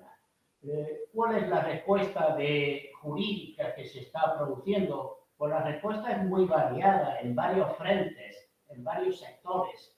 ¿Será suficiente para doblegar la firmeza, la determinación de Putin? Pues ya veremos. Pero desde luego nuestro mundo jurídico está mejor equipado que hace 80 años para combatir una lacra, una invasión de este tipo. Han fracasado las medidas preventivas, desde luego han fracasado los medios diplomáticos de arreglo de controversias, pero siguen intentando. Hay una negociación abierta entre Ucrania y Rusia. Claro, una negociación precaria, frágil. Habrá que estar atento a sus resultados. Que se abran corredores humanitarios está muy bien, pero ¿qué acuerdo puede alcanzar un gobierno que está siendo completamente masacrado por el otro? Ese acuerdo estaría sujeto a una nulidad de tratado por coacción, por violación de las normas de EU-Spoken. Cualquier adquisición de territorio por la fuerza no debe ser reconocido. La conquista no es un medio legal de adquisición de territorios y esto debe ser reprobado. Negociación, también mediación. ¿Quién la puede ejercer? Sobre todo China, que tiene la influencia, el ascendiente sobre Rusia para ejercerlo. ¿Lo hará? ¿No lo hará? Tiene una postura ambigua, desde luego, es difícil de determinar. Otros países como Turquía e Israel se han ofrecido. ¿Habrá una solución judicial para esto? Pues hay varias vías abiertas. Por un lado, la Corte Penal Internacional ha abierto una investigación para determinar casos de crimen de guerra o de humanidad. La agresión en este caso no estaría al alcance de la Corte Penal Internacional porque la agresión necesita que ambas partes, agresor y agredido, sean parte del estatuto de la Corte Penal Internacional. Rusia no lo es y Ucrania no lo es tampoco, aunque haya aceptado la jurisdicción de la Corte a partir de 2014. Será difícil que lleguemos a buen puerto en la Corte Penal Internacional y que Putin sea juzgado. ¿Lo puede juzgar algún Estado en virtud de la justicia universal? Pues ya lo veremos. Hoy la Fiscalía General de España ha abierto diligencias en este sentido, ¿no? En el marco del artículo 23.4 de la Ley Orgánica del Poder Judicial, de los delitos contra la comunidad internacional. Por otro lado, Ucrania ha demandado a Rusia ante la Corte Internacional de Justicia por genocidio. Primero, por alegar torticeramente el genocidio como causa para invadir. Y segundo, por el intento, y más que probable genocidio, exterminio de un grupo que se puede llevar a cabo en este caso. Ucrania ha demandado a Rusia ante el Tribunal Europeo de Derechos Humanos. Normalmente son individuos los que plantean las demandas, pero en este caso, y también en el caso de Georgia o de Crimea, son demandas interestatales de un Estado contra otro. Bueno, el responsable primordial de la seguridad es el Consejo de Seguridad de Naciones Unidas. Este es el Pacto de Naciones Unidas. Se renuncia a la guerra a cambio de que el Consejo de Seguridad administre, gestione, reprima a los invasores, los agresores.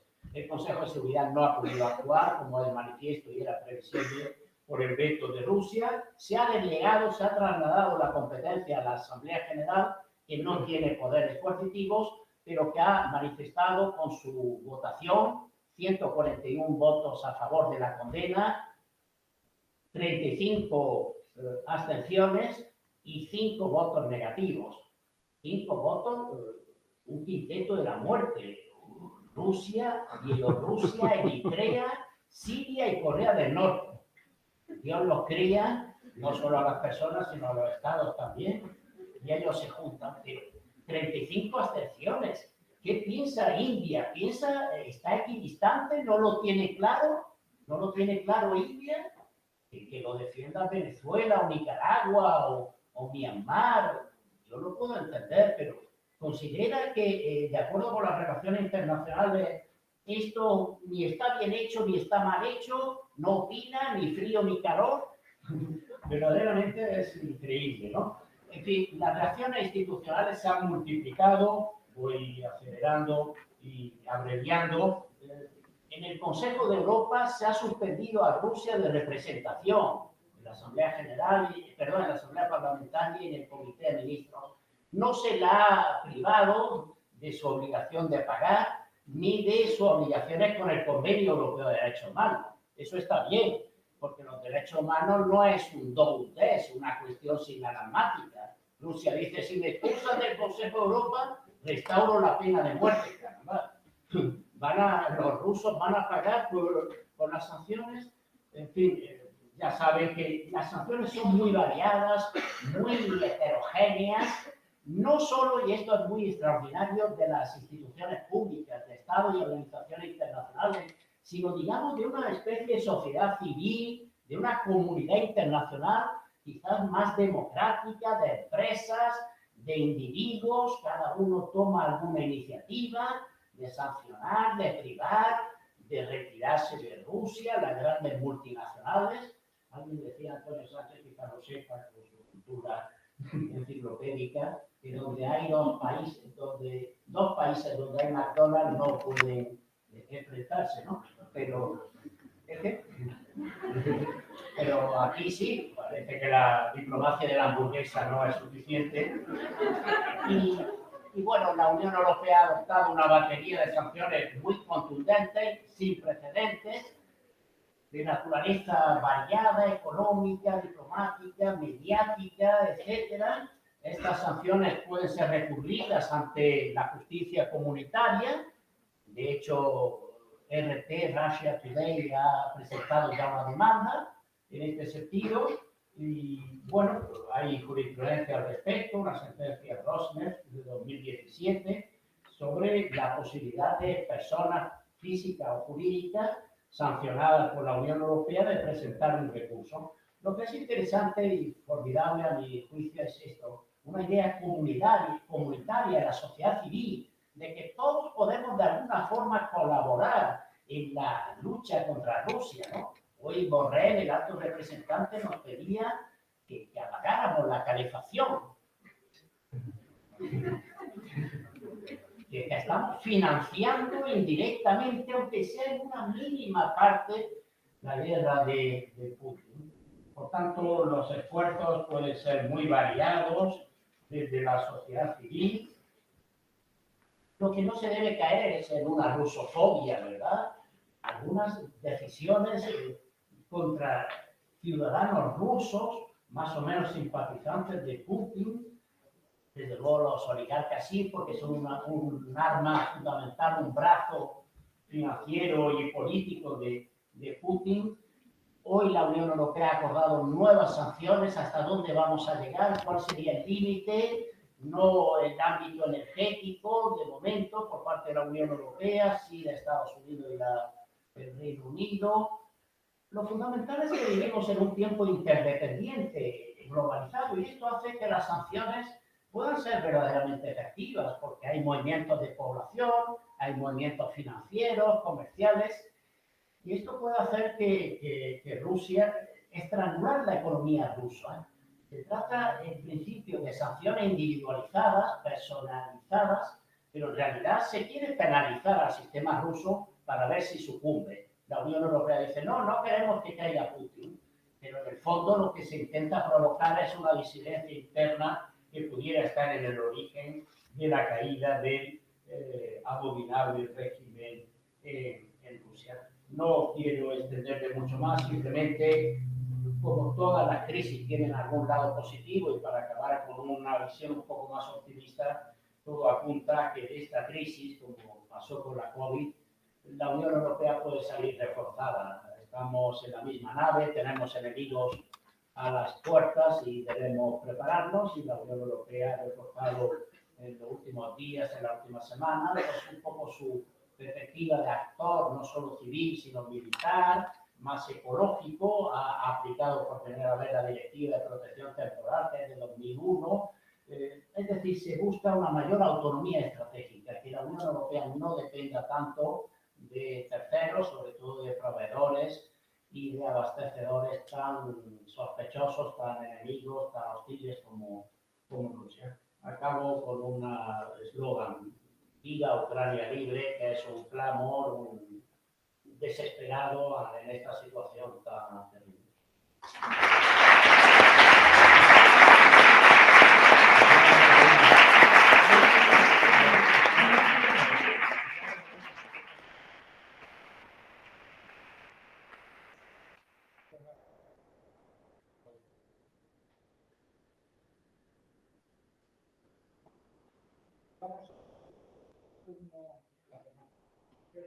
Ahora mejor, sí. Para que les agradecía cambiar por adelante interesante. Ahora Vamos a abrir un turno de debate a tiempo que podamos, sin excedernos. Lo digo para pedir autocontención, es decir, brevedad en la formulación de las cuestiones y también a los que no se revelan la contestación en justa correspondencia. Buenas tardes, muchísimas gracias por la exposición. Simplemente, igual que en el Centro de Documentación Científica, en algún foro ya estuve exponiendo algunas conclusiones, precisamente cuando una generación que ha vivido la guerra muere, la siguiente, si no tiene la formación suficiente, y ese es el papel fundamental de la Universidad de Granada y en general, la siguiente generación se prepara para la guerra. Este es el principio muy preocupante para ser conscientes que el futuro está en vivo. Y para esto tenemos que tener en cuenta que el Mutual Deterrence, que fue uno de los motivos para el fin de la Guerra Fría, o esa disuasión mutua, es lo que necesitamos ahora porque el bloque occidental, digamos, triunfador sobre el bloque soviético, ha encontrado que ese recuerdo del bloque soviético se ve amenazado en sus fronteras y en sus países de alcance. Ucrania se considera uno de los países fundamentales en la cultura rusa, por el Rus de Kiev, por algunas partes de la Iglesia Ortodoxa, y todo esto es un territorio que yo reclamaría, por supuesto, necesitamos moderación en nuestras valoraciones. Aquí no se ha llegado a decir que esto es sanguinario, pero allí sí lo es. Y tener a Ucrania, creo que una buena solución, alguien puede estar de acuerdo conmigo, que sea neutral en cuanto a que rechace la adhesión a la OTAN, que es la rama política que ha originado mucha parte del problema, renuncie a la OTAN, pero que tampoco tenga que alinearse de lo que no quiere alinearse, porque es pro-europea una buena parte. Y esa neutralidad puede darle una prosperidad a Ucrania que ahora necesita. Son simplemente conclusiones humildes que me gustaría compartir con ustedes y reitero en darles las gracias. Muchas gracias. Muchas gracias. Vamos a ir interviniendo más y luego, cuando vea que son suficientes, paramos y que los intervinientes le responden. Perdón. Sí. La profesora Marrero me parece que está emboscada. Adelante. No hay micro. No hay micro, habla alto, por favor. Ah, que no hay micro, vale. Bueno, en primer lugar agradecer evidentemente al Centro de Documentación Europea y a los dos directores que hayan tenido esta iniciativa y a los tres magníficos ponentes que son amigos y compañeros. Y la verdad es que a mí me han suscitado muchas preguntas, las tres posiciones, y claro, el profesor Zurita de alguna manera nos da una explicación biológica de esa visión antropológica negativa, ¿no?, que tiene del ser humano. No ha puesto a tantos chimpancés agresivos que claro, yo no me reconozco entre ellos, aunque haya querido trasladarlo, porque no he visto a ningún chimpancé preocupado ni generando ningún debate de esto después de la masacre o durante la masacre. Por lo tanto, en algo habremos evolucionado. Se supone que la sociedad internacional actual es más pacífica que la de siglos anteriores. Los procesos de cooperación son muchísimo más numerosos y por eso nos aterra tanto la guerra y nos preocupa tanto la guerra, porque no la vemos como algo normal, inherente o una forma en la que se pueden resolver los conflictos, es decir, utilizando la violencia. De hecho, tampoco he puesto a los bonobos, que podría ponerlo, que resuelven los problemas de otra manera. Sé que sería muy indecoroso ponerlo en la pantalla, pero también ha habido grupos de chimpancés que no tenían esa misma reacción. Yo la pregunta que le hago en definitiva es que desde la biología le veo algunas características específicas a Putin, es decir, como individuo. Como chimpancé. Yo me pregunto si Boris Yeltsin hubiera hecho lo mismo, o si, no sé, si Gorbachev es lo mismo. Es decir, son todos los individuos iguales a la hora de afrontar este tipo de perspectivas. Y luego tenía una pregunta para el profesor Sánchez. Yo estoy más en la línea de pensamiento del profesor Roldán, ustedes lo saben, ¿no? Porque claro, todavía tengo la esperanza de disfrutar los locos años 20, porque estamos a principios de 2022 y ya lo ha clausurado inmediatamente y no lo sé por qué. Pero es que yo al profesor Sánchez Acume lo vi dándole la extrema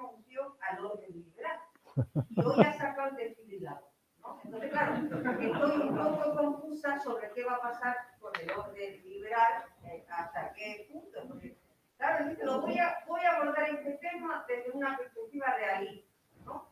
Pero parecía que era sin ningún tipo de idea seria, cuando había adjudicado al orden liberal una serie de pecados que han tenido órdenes internacionales anteriores, pero que esos pecados no lo ven.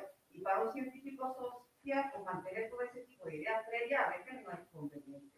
Pero yo pienso, le pregunto, ya que ha resultado el orden liberal y que no ha nombrado en ningún momento hasta qué punto toda la sociedad internacional, los individuos de la sociedad internacional, las empresas multinacionales, las organizaciones no gubernamentales, que tienen una posición clara y que actúan sobre este conflicto, no están, de alguna manera, yendo en contra de su tesis. Es decir, mi pregunta es, ¿cree usted que esto va a ganarlo el orden liberal? Creo que el orden liberal al que condenó hace un mes a ser un orden regional, si acaso se va a convertir de nuevo en un orden global, porque como siga comiendo las palabras, va a terminar como Churchill, que no tenía un físico tampoco maravilloso. Y entonces, hasta ahí, no, porque claro, al final el orden liberal es de Occidente.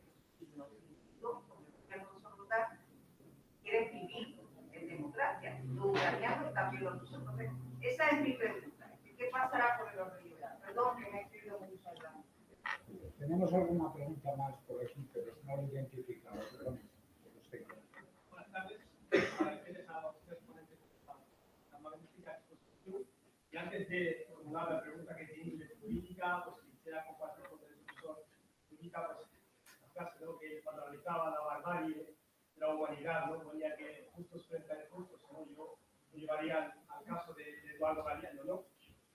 Entonces, entre dignos e indignados, ya sabrá cada cual dónde quiere o dónde puede estar, ¿no? La historia se repite cada día, da la vuelta en el mismo sitio, y parece que ser humanos uno de los pocos seres animales que tropiezan una y otra vez con la misma ciencia, ¿no? Dicho lo cual, formulo la pregunta a Antonio y a Javier. Yo, al contrario que Inmaculado, ya que estamos mojado, yo soy más sanchista, no sanchista arriba, sino sanchista más arriba, porque quiero más Javier, ¿no? Hablando del orden de legitimidad, ¿no? Esta estructura de poder que tenemos actualmente, el modelo de Naciones Unidas, es un modelo que lleva años ya siendo obsoleto y se ha visto, se ha querido cambiar, difícilmente se puede cambiar, ¿no? Que no se cambiaría para que no se produjese una posible tercera guerra mundial. A día de hoy, cuando hablamos, porque a día de hoy, tanto la ciudadanía, incluso como la academia, donde estamos a día de hoy, estamos ante la impotencia y la resignación, ¿no? Y me refiero ya a la consecuencia de ¿y ahora qué? No ahora qué con respecto a la sino ahora qué dentro del orden y de la estructura del poder internacional. Ha habido varias, como ha dicho Javier antes, ha habido varias propuestas ya han mencionado la posición internacional aquí en España, por ejemplo, la cual hemos pasado hace un par de años, lo cual me parece un poco casi frívolo de ese aspecto. Pero sí la pregunta aquí, pues hablamos desde la perspectiva digamos, de que si hoy, a día de hoy, estamos ante la muerte, no solo ya del poder de legitimidad o de esa estructura de poder, sino ante la muerte directa ya del orden liberal. Tanto cual, la única propuesta que ha habido, que yo he visto más o menos coherente, es la que ha lanzado Reino Unido respecto a poder expulsar a Rusia del Consejo de Seguridad, con lo cual respaldó la semana pasada el propio embajador ucraniano en la reunión del Consejo de Seguridad, invocando el artículo 6 de la Carta, que es un poco difícil, y en su caso, pues, que tenga poca base jurídica, invocando el traspaso de derecho de la URSS hacia mejor dicho, reclamaron los memorandos del diciembre del 91, diciendo que Rusia, la Federación Rusa, ha cogido ese poder de forma irregular, porque se traspasó por una vinculación con una sucesión como aunque según los expertos tiene poca base jurídica. Pero mi pregunta es, en definitiva, ¿es posible o es viable esa expulsión?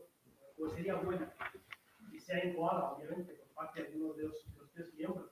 China, obviamente, va a contar, de los tres miembros, sea Reino Unido, Estados Unidos o Francia, que llevase esa cuestión al Consejo, aunque eso produjese, porque obviamente Rusia no podría votar, porque será cuestión en contra de la suya, y China probablemente no por la abstención. Aunque no fructificase, ¿sería posible eso, el inicio realmente de la muerte del orden liberal, en consecuencia del modelo de legitimidad más socioeconómica? ¿O no creéis que ninguno de esos tres países lo llevaría a cabo, llevaría esa iniciativa a cabo? Porque al fin y al cabo Estados Unidos ya contra sus propios intereses, todo lo que ha hecho, que sigue haciendo. Entonces, me refiero que de las únicas posibilidades que podrían darse, la que más he visto con más sentido común es la de la exclusión, aunque sea difícil, pero por lo menos el intento. Porque por favor abreviar un poquito. Muchas Gracias. Bueno, yo creo que ahora será un turno de contestaciones. Sí, adelante. La profesora Marrero siempre con preguntas inteligentes y de calado. A ver, Ima, no he puesto a los bonobobos y he puesto a los chimpancés porque no nos comportamos como los bonobobos y nos comportamos como los chimpancés. Es por eso por lo que no lo he puesto. Es verdad que los bonobobos resuelven, que también eso tendría sus matices, resuelven los conflictos de manera más sensual de lo que lo hacen los chimpancés y menos sangrienta, pero no es nuestro caso. No es nuestro caso. El orden internacional, me dices que el orden internacional es como más pacífico de lo que era. Bueno, hay muchos conflictos vivos, mucha guerra viva, lo que pasa es que ahora ha tocado en Europa y no lo recuerda, pero por ejemplo porque tenemos olvidado el Yemen, que son 300.000 muertos, Y yo lo que sigo viendo en las relaciones internacionales, yo por supuesto que no soy un especialista de eso, pero yo tengo de eso la información que tiene cualquiera, pero yo lo que sigo viendo es que reverbera la potente reflexión aquella de Baruch de Spinoza que decía tanto derecho tienes como fuerza posees. Es decir, ¿quién respeta la legalidad internacional? Quien no tiene más remedio que hacerlo. ¿Por qué invade Estados Unidos Irak? Porque puede serlo. ¿Por qué Israel le come a diario terreno a los palestinos y no respeta la resolución 242 de ONU? Porque tiene la fuerza para hacerlo. Esa es mi opinión. Y yo lo que sigo viendo es una tendencia a que reverberan los... Es decir, el sonido que se escucha a través de la historia es el de los tambores de guerra. Otra cosa es que nos pille más cerca, más lejos, pero hasta donde yo sé no había una época que haya estado completamente exenta de un conflicto bélico.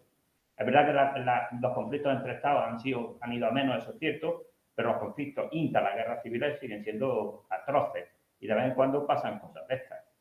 Hasta tal punto que, es que no me acuerdo quién fue, pero yo le leí una vez a un político, no me acuerdo, pero el hecho es que decía que él temía cuando había periodos prolongados de paz, porque decía que sospechaba que se estaban acumulando energías y que en un momento dado aquello explotaba.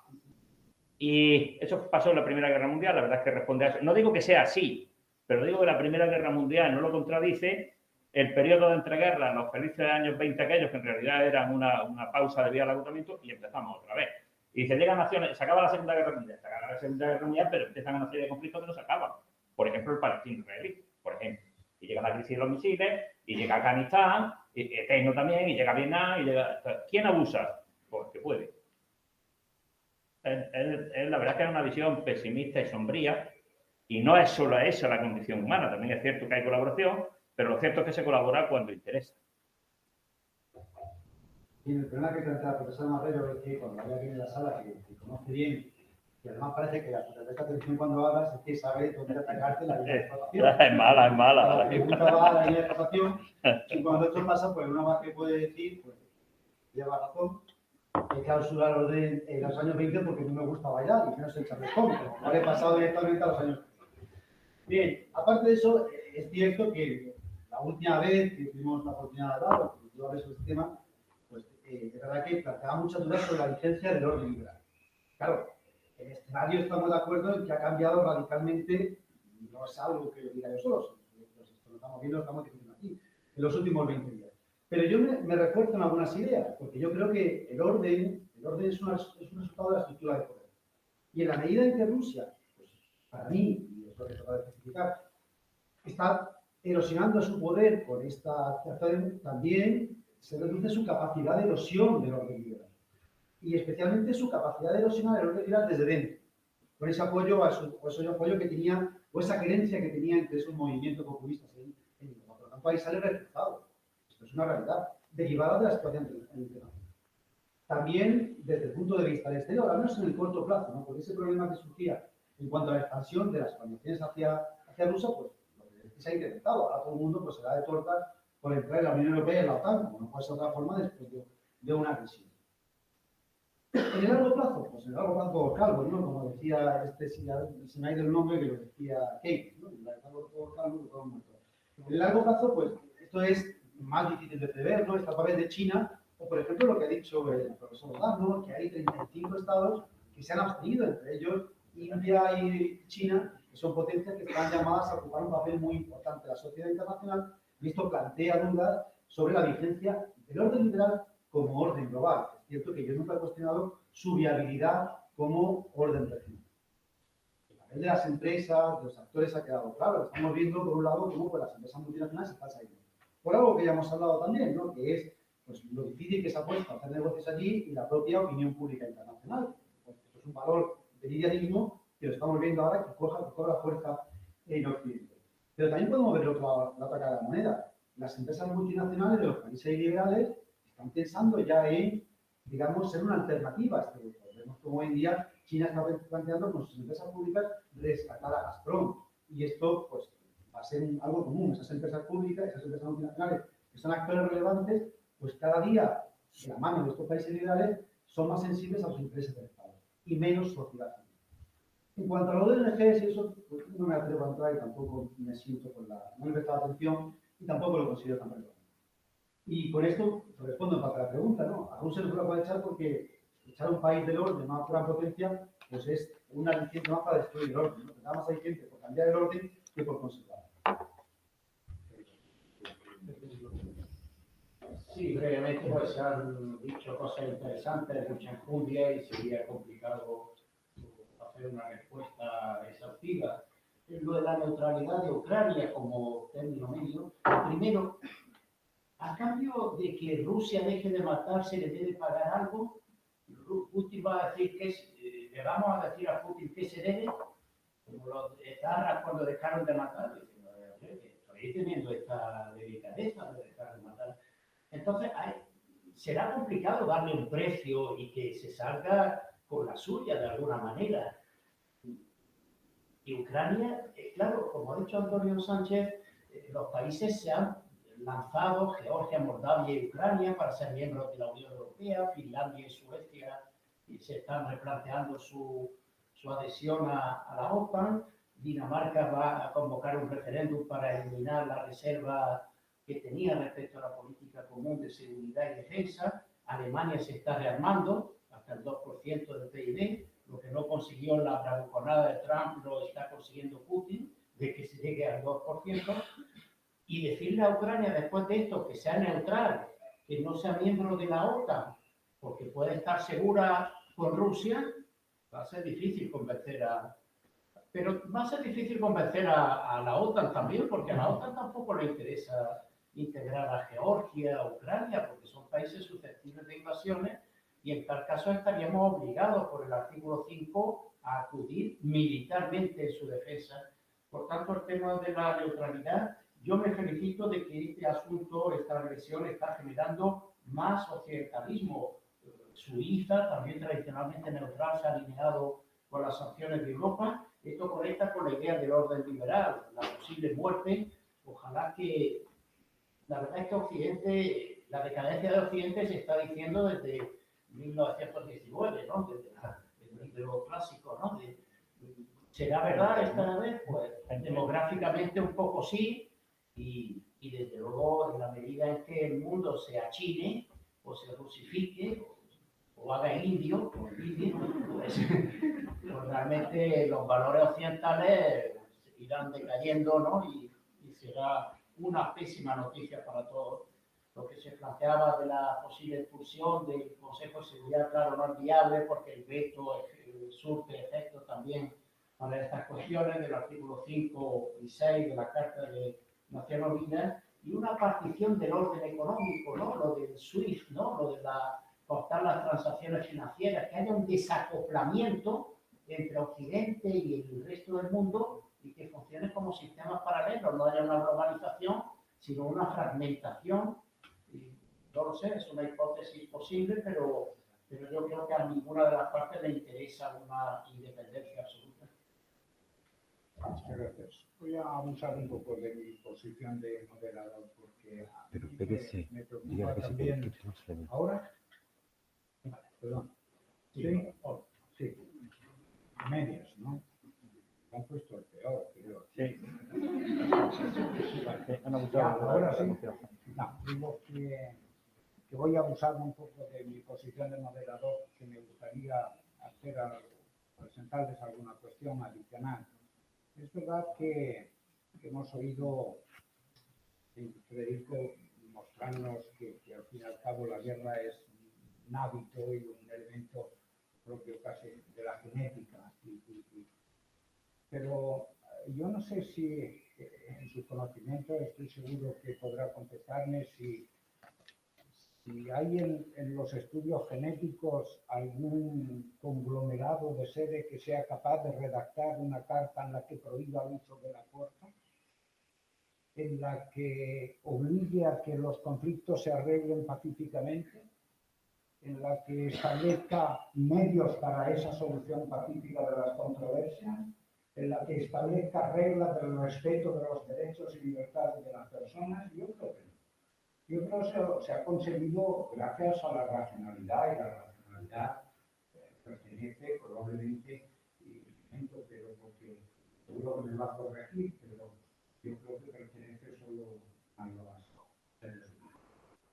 Y esto es lo que yo querría decir, es que esto es lo que consiguieron y lo que se hizo después de la Segunda Guerra Mundial. Antonio, que es un orden liberal construido, que es ideológico, que no es consensuado. Yo no estoy tan convencido, porque si fuese absolutamente ideológico y no hubiese sido consensuado en la Carta de Naciones Unidas, seguramente no habría funcionado ahora a favor de los que están en contra de la situación en Ucrania. ¿No? Y sin embargo ha quedado desactivado, como siempre. ¿Por qué? Pues porque fue un modelo consensuado. El pacto de legitimidad que nace después de la Segunda Guerra Mundial se basa en un consenso, y ese consenso es verdad que inactiva a la organización en materia de seguridad colectiva cuando acontece una situación de esta. Pero eso es un problema que probablemente no encuentre otra solución que un nuevo pacto de legitimidad. Es probable que por ahí también esté apuntando por esos años, me da la impresión de que a lo mejor el orden mundial hay que volverlo a pactar, pero claro, a mí me gusta el que tenemos. Porque si el que tenemos es verdad que es malo, pero llevamos 70 y cuantos años sin un conflicto mundial. Es verdad que con muchos conflictos marciales, eso es verdad, pero sin un conflicto mundial. Eso está bien. Y además tenemos una organización que tiene una capacidad de actuación importante, la Organización de Naciones Unidas, y los órdenes regionales están organizados y funcionan razonablemente bien, funciona la Unión Europea, funciona el Consejo de Europa, funciona una serie de organismos gracias a que tiene la cobertura de este tema.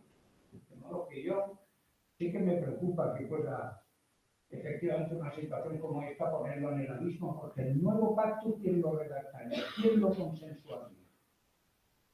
China, Rusia, que tendría un papel más preponderante, dos países ejemplares, por lo que todos sabemos en materia de respeto de derechos y libertades fundamentales. Y luego es verdad que ha habido otros conflictos en los que también ha fallado el orden mundial, pero yo quiero recordar que la reacción más importante contra esas actuaciones que venían incluso de manos de los occidentales se produjo en Occidente, en las sociedades occidentales. Yo no recuerdo manifestaciones contra la guerra de Irak enormes, impresionantes en China, en Pekín, en Rusia, en Moscú, en San Petersburgo. Yo no las recuerdo. Las recuerdo en Nueva York, las recuerdo en Londres, las recuerdo en Madrid, las recuerdo en todos sitios. Y quizás, no sé si ese orden que se pudiera de nuevo venir a sustituir al actual pinta bien. A mí me pinta nada. Pero era solamente una observación pequeña. Bueno, como ustedes entenderán, para mí es muy importante aclarar esta cuestión, por lo que he dicho al principio. Profesor Iñán, no me he explicado bien o no he tenido tiempo de hacerlo. Para mí el orden de Naciones Unidas no es el orden liberal. El orden de Naciones Unidas tiene elementos de inspiración liberal, pero no es un orden liberal, es un orden en el que ese consenso entre algunas potencias, el ejemplo más claro es la desactivación del Consejo de Seguridad, en estos casos, es algo que está en su génesis. Para mí el orden liberal es el orden que surge de los estados occidentales y que, tras el fin de la Guerra Fría, se intenta trasplantar en parte al servicio, por hecho, de la hegemonía por parte de Estados Unidos. Y aquí es donde empieza a haber problemas de ideología y de, digamos, homogeneización de sociedad y o socialización de las demás unidades del sistema. Esa es la distinción que hago. El orden, de hecho, ahora no, pero en muchos momentos lo que han planteado China y Rusia era una vuelta más a ese sistema que era mucho más garantista con la soberanía del Estado, donde no intervención a sus intereses internos, que la evolución después de la Guerra Fría que hemos tenido. Esa pequeña desviación es lo que no hay ninguna especie, efectivamente, ninguna especie que haya redactado un tratado en el cual se reconozca mutuamente determinado tipo de derechos. No vamos a negar lo obvio. Tampoco hay ninguna especie pues, que haya ideado guillotinas o que haya ideado tanques o bombas de racimo. Con esto, lo que quiero decir es que esa racionalidad que tenemos en grado sumo con respecto al resto de las especies es obvio, somos la única especie que ha conseguido superar el campo gravitatorio terrestre, por ejemplo, en muchas. Pero esa racionalidad tiene también un doble filo, claro, y es que de la misma manera que construye un edificio donde no pasa calor en verano ni pasa frío en invierno, es capaz de construir un lanzallamas que en un momento dado atrasa. Pero claro, yo no voy a dejar de reconocer que es cierto que Europa le dio al mundo las dos guerras mundiales, eso es cierto, le dio la colonización, devastó zonas extensas de África, no vamos a negar lo obvio, pero no vamos a negar que es verdad que le ha dado al mundo también, pues ha dado una socialdemocracia, un estado de bienestar que ha hecho que el mayor número de gente haya vivido de manera más digna en la historia de la humanidad. Y es por eso tal vez porque nosotros estamos acostumbrados a esto, a esta burbuja, que nos creemos que esto es planetario y no es verdad. No es verdad. Es decir, por el hecho de nacer que tengas acceso a la educación, a que te vea un médico si te pones enfermo, o dos, si no estás de acuerdo con la primera opinión, a que se te respeten los derechos humanos, a que se nos olvida que yo, no sé si China o Estados Unidos son los países que más ejecutan, que más aplican la pena de muerte a lo largo del año. Entonces, claro, eso se nos olvida y como digo, vivimos en esta burbuja y nos creemos que esto está extendido lamentablemente. Yo no tendría ningún inconveniente que se extendiera el modo de vida occidental. Muy bien contestado.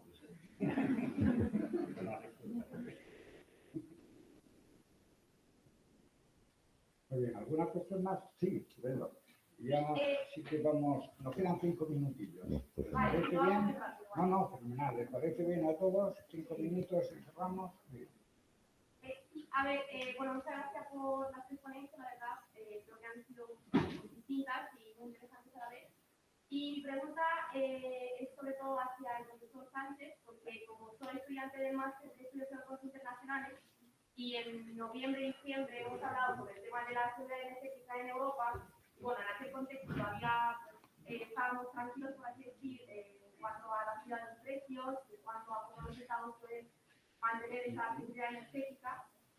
Ahora mismo el contexto es distinto y mi pregunta es, hemos visto pues, que hoy Estados Unidos ha hecho un embargo a las importaciones rusas de petróleo, ¿no? Y que también Canadá ha hecho una prohibición similar, que el Reino Unido también ha anunciado una prohibición gradual que lo va a hacer, y la Unión Europea, pues, dada su dependencia energética, un 40%, no está haciendo nada, pero mi duda es, las compañías petroleras van a hacer algo, porque hemos visto que empresas multinacionales como Facebook, Coca-Cola, McDonald's, bueno, podría decir las cosas, pero no hay tiempo, ya han renunciado, por así decir, a sus beneficios para poder contrarrestar todo lo que está pasando, ¿no? Todos los efectos negativos, pero ¿qué harán las compañías petroleras? O sea, que es viable que hagan algo. Entiendo que el profesor Sánchez.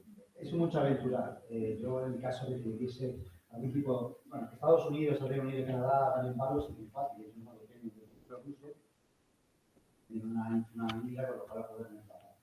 Un embargo a nivel general del petróleo ruso, fíjense, tampoco es tan problemático. Al fin y al cabo, queríamos que todo lo que hicieron las empresas internacionales de aquellos años 70 sea la distribución. Pues si nosotros no compramos petróleo ruso, el petróleo ruso irá a India y a China y el del Golfo Pérsico se vendrá más a Europa. Ese no sería el mayor problema.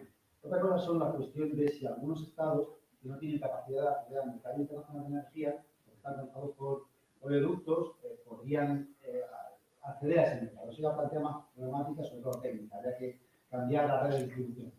El problema que tenemos es el problema del gas. Estados Unidos puede hablar de prohibir el gas porque no tienen gas, ellos venden gas, Canadá igual.